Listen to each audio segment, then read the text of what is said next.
Talking with famous people. What Eric's saying is those functions will exist whether or not we have the empirical data. And that, like, what you're talking about is something completely different.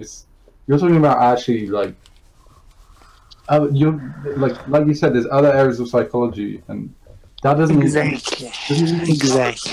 So that's the thing. The two different things. You know, also the major problem is that maybe we have some characteristic differences. Well, me have some just personality differences with Eric, and maybe, for example, he told me that he doesn't pay attention that much about his feelings, but maybe I'm a very emotional person. And because psychology sometimes is very qualitative matter in my vision, so talking about this matter never will lead us to same subject, or even we won't have any cooperation or any useful and productive That's debate. Not true. I'm being hugely cooperative here. I'm being facilitatory. I'm saying here's exactly where the distinction lies. Here's why we disagree. Here's what I'm saying. Here's what you're saying. Here's how it's not responsive to what I'm saying. I'm doing those 5 things that you said. I'm hearing you. I'm listening to you. I'm asking you questions and stuff, although I'm not right now. But the point is, you're saying, here's some other shit in psychology that we need to know about it is important in general. Okay, so if you want to talk and be constructive in some sense, then say, here's something, Eric, that I'm curious if your approach has accounted for, or if it has an explanation for, or here's something that would add information to the thing you're talking about in a way that either ideally conflicts with it so we can negate it, but if not, if it's additive and I can incorporate it, fine. Like Enneagram doesn't conflict with cognitive functions. So I don't incorporate it into my understanding of things much, but I don't have anything to say when somebody goes, I think Enneagram. I just go, okay, well, I think Enneagram. Exactly. He's You know, Eric, I'm not here for to be honest. I want to be very frank. I'm not here to talk about, for example, MBTI. When you are talking about MBTI with your friends, I always respect. But when I come here and oppose to, for example, one way or one fixated idea about a psychological matter, I am talking very generally. And I do not have that much knowledge about MBTI. I am talking very qualitatively, and because of that, you should accept this fact that I do not have that much opposition with your ideas about. Just I'm talking about the general things about psychology, not about MBTI. Okay, but also it's in the same vein, when I'm opposing things you say, that's a way of engaging with you that's good, decent, and true. It's not an attack on anything. What we're really doing is demonstrating a value conflict that's explained by the cognitive function model. And so it's like when you said, well, there's some differences in our personality. There are differences. The differences are this. As an ENTJ, you counter-value TI, which is what I'm doing right now.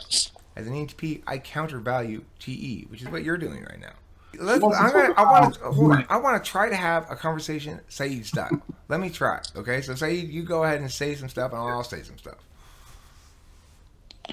Nothing. Just the only thing which I say, when one of our friends was attacking me, that why you say that. He told me about my personality, and I told him that is not, first of all, but based on your knowledge. With MBTI, you cannot say that. For example, I have one type of personality. Even in psychology, we cannot say that this person's behaviors can be easily predicted. Because of that, we do not have any community right now who can predict the people's. Even as far as MBTI is concerned, we cannot rely on that. Suppose that now just intelligence officers in different countries always cannot rely on one way of psychological pattern. For example, suppose the intelligence office of United States or intelligence office of Russia have different patterns, but sometimes one is successful, the other is successful. As you want to consider the practicality of these things, you should link it to its function and outcome to the real world, okay? So we cannot say that, for example, MBTI is enough for predicting the personalities or following the behaviors of a person. We also can't say it's enough to say, like, predict where somebody lives. We can't say whether functions are enough to predict how happy someone's going to be. So obviously, there's a lot of stuff we don't know about functions, and also Do you know there's a lot of stuff we don't know about brains, a lot of stuff we don't know about bodies. Do you know why? A lot of stuff we don't know. Because emotions. Sometimes some people of some countries, for example, are affected with some emotions. That emotions are changing completely their personalities. It's true. Even you cannot imagine that. You're right. People experience trauma, and that changes the way they act, and so we really can't say what anybody is or what they do. In neuroscience now, the psychologists say that sometimes hijacking happens. Do you know what is hijacking? Hijacking? One small... Yeah, some small neurons or some just tiny part of your brain is hijacking other parts of your brain. Why? So it changes your reactions toward the same incidents. Also, people can sustain brain injuries and have damage to parts of their brain. That totally changes the way they act. Also, people are often very different when they're infants because they can't talk yet, and when they're very, very old, they can talk, but then they're kind of old. People get illnesses. There's all sorts of things. We really can't know anything about people. Mass murders, for example, as you see, in your country, sometimes happens like that. For example, FBI is interrogating some people, but finally, why even those officers cannot tell that this person will, for example, slaughter so many people? Right. Why? We have to make decisions with imperfect knowledge. You're right. We'll never know enough. So the practicality of your premise is not enough for applying it to every community. If that was enough, now all police officers or intelligent officers were using this way for predicting the behaviors of people. Yeah, the only thing we can really know for sure are the impacts we can measure in the world. And so even if things seem like they're universal, they're never universal. We should always prioritize just what works and what we can see and feel, and get good empirics on it, stuff like that. And if psychology, or at least right now, thus far, we have some findings about psychology, if they were enough for changing the world, now we were living in heaven. Why we are not living in heaven? Right. Why we still have some primary problems, we could know primitive things problems? Universally. Yeah, I because know. You're so right. Because you are not aware of brains. If we could know things universally, then we'd have fixed all the problems already, So it's like... Even those countries who are pioneers in psychology, they have so many internal problems. I know. And the thing is, people are so different, cultures are so different, and they're really, what's okay in one place is different in another place. Some people might say this really firmly, somebody else might disagree. And there's no way to really know who's right and wrong. Everything's kind of just opinion. And, it's like what's not opinion, it's only one thing that's really not opinion, and that's like scientific data. We can expand the knowledge of science with certain things.